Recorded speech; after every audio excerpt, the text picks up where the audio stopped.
요양보호사 자격시험에 꼭 나오는 용어 총정리하겠습니다. 이론 실기 영역의 필수사항이죠. 열심히 공부하셔서 시험에 많은 도움 되시기 바랍니다.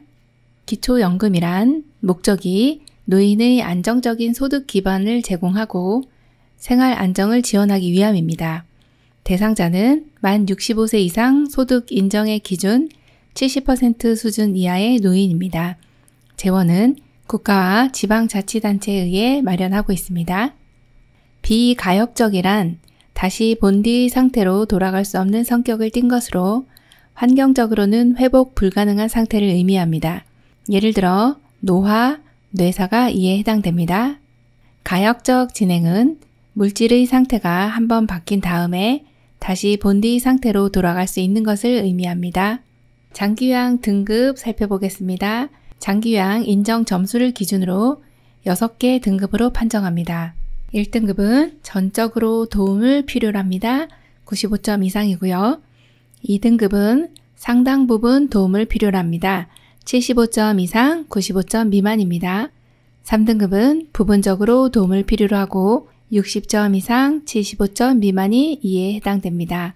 4등급은 일정 부분 도움을 필요로 하고 점수는 51점 이상, 60점 미만이 이에 해당됩니다. 5등급은 치매 환자로 45점 이상, 51점 미만이 여기에 해당되고요. 마지막 인지지원 등급은 치매 환자로 45점 미만이 여기에 해당이 됩니다. 장기요양 급여에서 시설급여에 대한 내용 살펴보겠습니다. 시설급여는 10인 이상인 노인요양시설과 9인 이하인 노인요양 공동생활가정 등에 장기간 입소하여 신체활동 지원 및 심신기능의 유지, 향상을 위한 서비스를 제공받는 것을 시설급여라고 합니다. 재가급여는 가정에서 생활하며 방문요양, 방문목욕, 방문간호, 주야간 보호, 단기보호 등 신체활동 및 심신기능의 유지, 향상을 위한 서비스를 제공받는 것을 재가급여라고 합니다. 장기요양 급여의 세 번째 특별현금 급여입니다. 이에 해당하는 것은 가족 요양비와 특례 요양비, 요양병원 간병비가 있습니다. 노인 주거복지시설에 대한 내용은 세 가지인데요. 양로시설, 노인 공동생활가정, 노인복지주택이 여기에 해당이 됩니다. 노인의료시설은 노인요양시설과 노인요양 공동생활가정이 여기에 해당이 됩니다. 신체활동 지원 서비스 살펴보겠습니다. 세면도움, 구강관리, 머리 감기기, 몸 단장, 옷 갈아입히기, 목욕도움, 식사도움, 체위 변경, 이동도움, 신체기능 유지 증진, 화장실 이용 돕기 등입니다. 개인활동 지원 서비스는 외출 시 동행과 일상업무 대행이 있습니다. 먼저 외출 시 동행은 은행, 관공서, 병원 등의 방문 또는 산책 동행이 여기에 해당되고 일상업무 대행은 물품 구매, 약 타기, 은행, 관공서 업무 등을 대행하는 것을 말합니다. 일상생활 지원 서비스 세 가지입니다. 취사, 청소 및 주변 정돈, 세탁 서비스입니다. 정서 지원 서비스는 말벗, 격려, 위로, 생활 상담, 의료 소통에 도움을 주는 서비스가 이에 해당이 됩니다. 방문 목욕 서비스는요. 목욕 장비를 갖추고 재가 노인을 방문하여 목욕을 제공하는 서비스입니다. 요양보호사의 역할 6가지죠. 정보 전달자, 관찰자, 숙련된 수발자, 말벗과 상담자, 동기 유발자, 옹호자의 역할이 있습니다. 요양보호사의 업무가 아닌 것, 비위관 삽입, 욕창 관리, 관장, 소변줄 교환, 흡인, 투약 등 각종 의료 행위가 여기에 해당이 됩니다. 노인의 일반적 신체 변화 살펴보겠습니다. 세포의 노화, 면역 능력의 저하, 잔존 능력의 저하, 회복 능력의 저하, 비가역적 진행입니다. 방임이란 부약 의무자로서 책임이나 의무를 의도적 혹은 비의도적으로 거부, 불이행 혹은 포기하여 노인에게 의식주 및 의료를 적절하게 제공하지 않는 행위입니다. 자기방임이란 노인 스스로 의식주 제공 및 의료 처치 등의 최소한의 자기보호 관련 행위를 의도적 포기 혹은 비의도적으로 관리하지 않아 심신이 위험한 상황 또는 사망에 이르는 경우를 말합니다.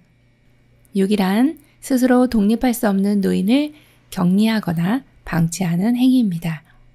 경제적 학대란 노인의 자산을 당사자의 동의 없이 사용하거나 부당하게 착취하여 이용하는 행위 및 노동에 대해 합당한 보상을 하지 않는 행위를 말합니다. 노인보호 전문기관이란 노인 학대 사례의 신고 접수, 신고된 시설 학대 사례 확인 개입, 시설의 학대 사례 판정에 대한 자문, 학대 사례에 대한 사례 관리 절차를 지원하는 곳입니다. 노인의 건강한 노화란 뇌를 자극하는 독서 활동을 한다. 지역 자원봉사 활동에 참여한다. 만성질환의 유무를 정기적으로 확인한다 입니다. 노화에 따른 미각의 변화, 맛을 느끼는 세포수가 줄어듦, 후각 기능이 떨어져 미각이 둔화되고 짠맛과 단맛이 둔해지고 쓴맛과 신맛은 잘 느끼게 됩니다.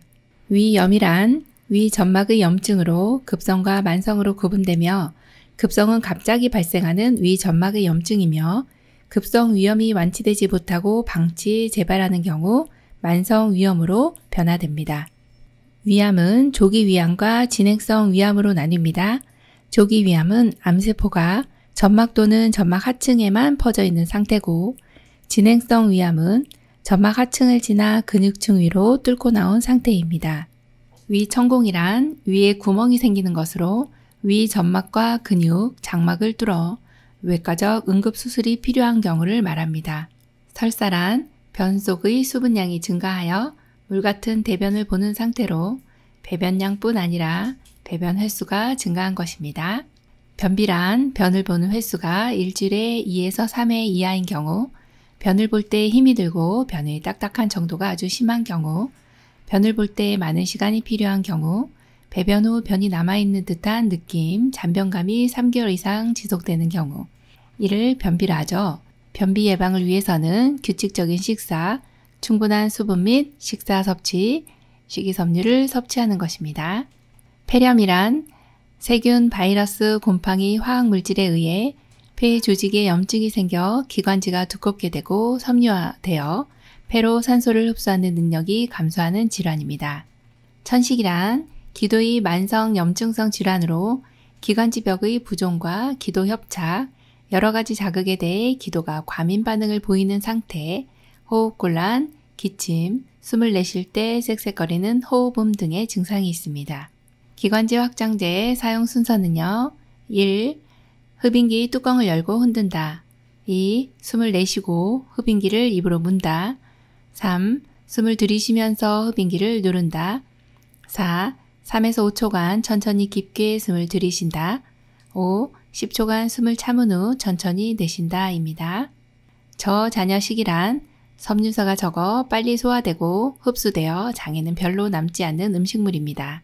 심혈관계란 혈액, 심장, 혈관으로 구성되며 혈액순환에 의해 기능을 유지하는 것을 말하고 우리 몸에서 필요로 하는 산소와 영양분을 각 조직과 세포로 운반하고 노폐물을 몸 밖으로 내보내는 작용을 하는 것을 말합니다. 동맥경화증 대상자 건강관리는요.